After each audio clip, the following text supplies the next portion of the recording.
Greetings, dear friends, fellow programmers, and those aspiring to be. Today, we will be talking about ways you can maximize your career growth. No matter whether you're just getting started as a developer or you're already an experienced developer but you're preparing to look for another job, or you're just interested to find out how can you improve even further, look no further, you're in the right place. This video is just for you.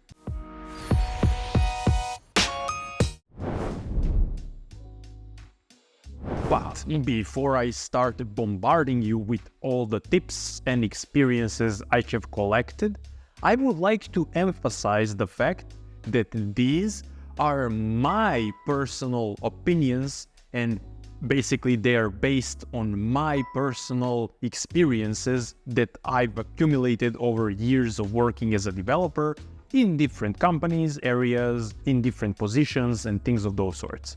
So I want you to have that in mind and take everything with a grain of salt. Of course, I was getting educated along the way. I was very eager to learn as much as possible on the topic, but still everything is subject to a person, and something can work for me but not for you, or other way around, because we're all a bit different. And also, some of you might be way better and way ahead of me in these areas, and in that case, please do share your experiences in the comment section so I can grow as well, because I always look for additional ways to improve. So it would be highly appreciated from my side if you have some tips for me. Now, let's get started. The first point is going to be continuous learning. So right now, I think that people who've been watching my videos so far are pulling their hair out, because I've kept repeating this thing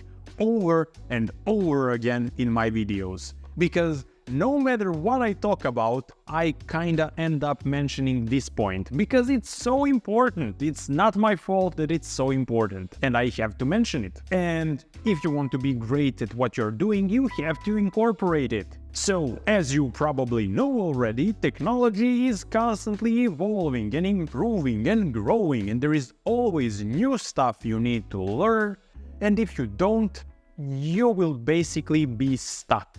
What I'm saying is not after you stop learning 1, 2, 3 and one day after that you will no longer have a job or will not be able to find a job.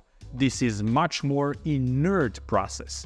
But after a few years have passed, for you not learning anything or just working in a single company where you use some certain tech stack and not growing, after that you will have way more difficult time landing a new job, because you are not in line with the current tech stack and current state of technology.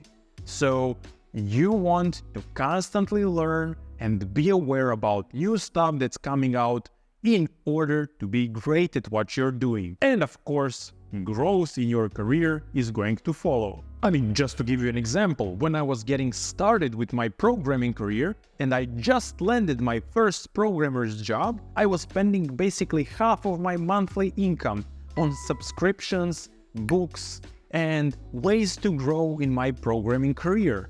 And I never regretted it, because it got me to a point where I am right now. So it's always nice to invest into your knowledge. Our second point of the day is going to be dedicated to building your personal portfolio. So this might not be applicable to everybody, because I know from my experiences that most companies, when hiring more experienced developers, do not pay too much attention to your personal projects and things of those sorts, because I have so many and I know they never discuss them with me. But there certainly are exceptions in that. And in those cases, when they do care about those things, you will be great. But a situation where I know you'll be miles away from everybody else when having a great portfolio is when you're just getting started. So when you are in that position that you are looking for your first or second job and you still have less than 2 or 3 years of experience, your portfolio is going to speak way louder than your words ever can. So In those cases, being proactive and being a contributor to open source libraries or building your personal projects and then showing them off is going to put you so far ahead of the competition that you will be able to land your first job with ease. I mean, easier, because nowadays so many new people are entering the programming that it's getting increasingly more difficult to land your first or second job than ever. So you need to be very, very strict and creative in ways to make yourself stand out. And building a strong portfolio is going to do just that. I can also share my personal example on this. When I wanted to land my first job as a programmer, because as you know, I did not graduate computer sciences in my university studies, so I needed a way to prove to companies that I'm actually able to do programming. And initially, my approach was to put all the courses and books that I went through in my CV and then send it like that. And in that period, I spent 3 months applying to more than 50 jobs and I landed none. So after that, I decided to build my personal portfolio where I built a couple of video games, some more complex, some less, and then I would show them off when I was applying for a job. And believe it or not, I landed my first job. And what's even funnier is the fact that on the same day when I started working in that first company, a colleague of mine from the university who graduated on computer sciences as one of the top 5 students in generation also started working. And the fun part is the fact that I got a higher salary than he did, only because I've built a portfolio and I proved that I was proactive and hardworking person.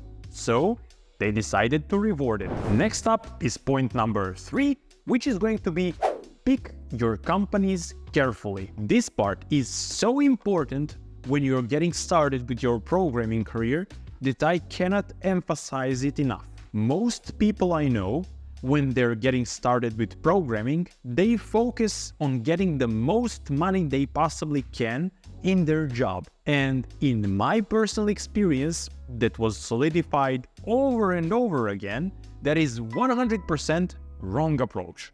Even in the first 2 or 3 years of your professional experience as a programmer, you should not care about the money, because the money you will be paid in the beginning is going to be so insignificant when compared to the money you can be earning when you are a great developer, that it basically makes absolutely no sense to focus on that. You need just enough money to survive and keep yourself afloat, but focus on getting the best company that is going to provide you best mentorship and allow you to grow as much as possible. And when you do that, and when you have proven that you're a great developer, then is the time for you to start looking for money and look for companies that are going to be able to pay the most and just enjoy working. Then is the time when you should look for companies that are going to pay the most, because at that point you are already established on the market as a valuable asset, and everybody is going to be searching and reaching out to you, offering you a job. When you get to that point, that is when you are going to care about the money. Then we're going to point number 4. I'm talking about soft skills. Most developers completely neglect soft skills, and that, in my opinion, is a mistake, because in order to be a complete package, you need to develop your soft skills, because nobody likes that senior developer who just sits around, does an amazing job at programming, but basically hates speaking to anybody, doesn't like people, likes his privacy more than anything else. Basically, you will destroy entire teams of people who would be able to deliver more than that single person in most cases by just including that person into the team. So HRs are basically hired most of all to figure out who is going to be a valuable asset to the team and to be a team player who is going to get along well with the rest of the team and deliver even more because he's a part of the team, than to hire somebody who is going to feel terrible because they're surrounded by other people. But of course, there are certain exceptions. You have rockstar developers who do an amazing job and they're able to just not work within teams. They can work on their own, they can do freelancing, they can be a single-man team, and they will get along well. But it would be better and more beneficial whenever possible to master your soft skills. And now we're reaching point number 5, which is going to be dedicated to setting your career goals. You know that HR question that is being thrown around all the time, which is, where do you see yourself in 1 year or 5 years or 10 years? And this question can tell a lot about you, which is why HRs are asking it in the first place. Because if you answer, I don't know, that means that you are not a proactive person who does not care about their future. And if you do not invest energy into your future, how are you going to invest energy into company's future? So they see that as a problem. But also, if a person says that they have plans and those plans are for them to be a standout developer who doesn't care about the company, who has their own business, and they see that in 1 year's time from now, that is also going to be a red flag for companies, because they do not want to hire a person, invest resources into onboarding them, and just to see that person leave within a few months.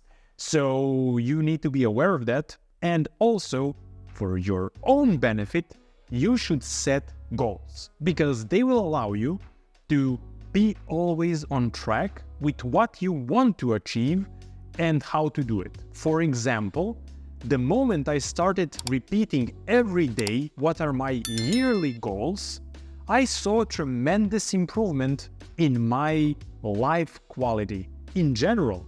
It might sound weird, to me as well it did, but while I was watching those popular business people who are public speakers, I've heard this statement that it's very important to have your goals written down and repeat them every day. I basically said, okay, it's just a couple of minutes every day, it's not a significant effort, I'll start doing it. Even if I fail and get no benefits, it's nothing.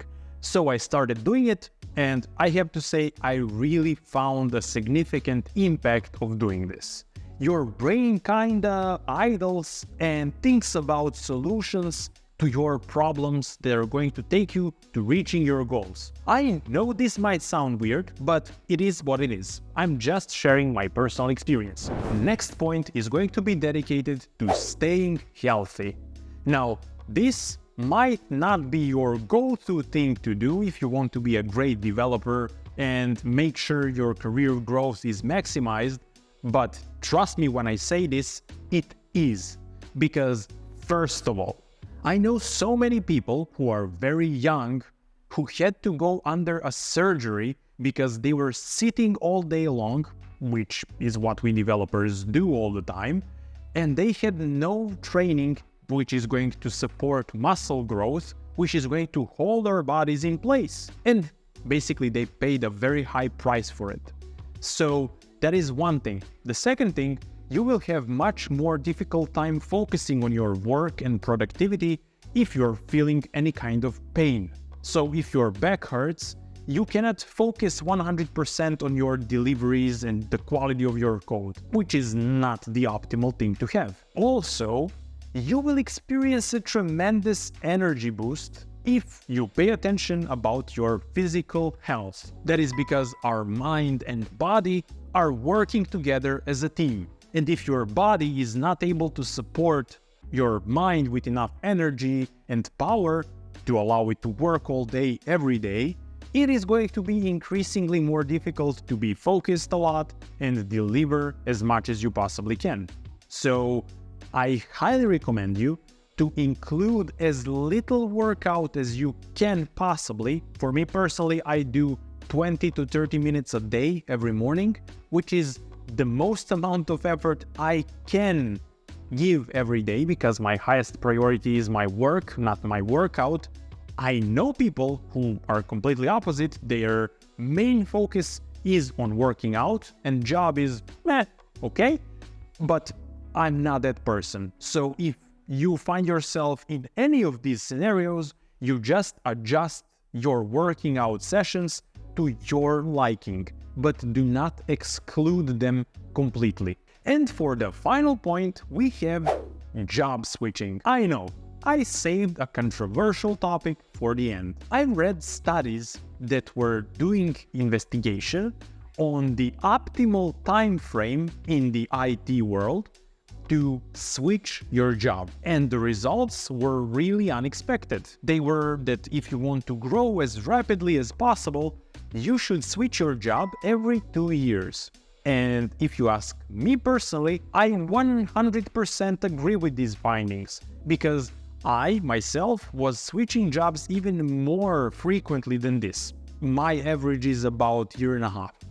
And I've experienced so much growth because of the fact that I was switching my jobs that I cannot explain to you. I mean, of course, there is also building my personal projects, working as a freelancer, learning all the time, but also switching jobs allows me to experience a multitude of different projects, different types of people, different management people, and it all allowed me to collect a lot more experience both in working with people and also in programming. Because in every company you're solving a different problem usually. And when you are able to solve multiple different problems, you are more valuable on the market because you can solve more problems. And that is because your salary is going to follow your job switching routine, usually.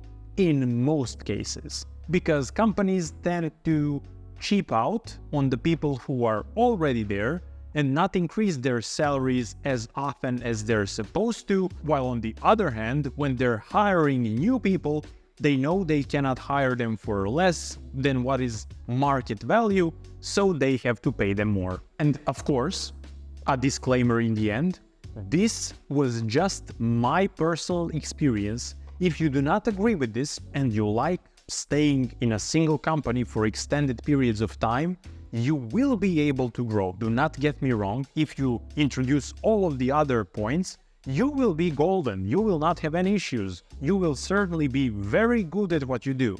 And you will always have a backup plan whenever you need it. But my personal experience was that if you change jobs, you will get rewarded for it. So it's up to you to decide. I was just sharing my personal opinion. The tech industry is very dynamic, and being adaptable is a required thing. So you can always be up to date with latest technologies, always be able to adjust to the business needs and things of those sorts. So that is why I think that this video is very valuable and beneficial to everybody who's interested in being a great developer and a valuable asset to any team in general. And yeah, if you found it useful and enjoyed it, I would like to invite you to subscribe to the channel, because I'm really doing my best to find those really important and valuable lessons and share them with all of you people. So yeah, until the next video, thank you for watching and have an amazing day. Happy coding!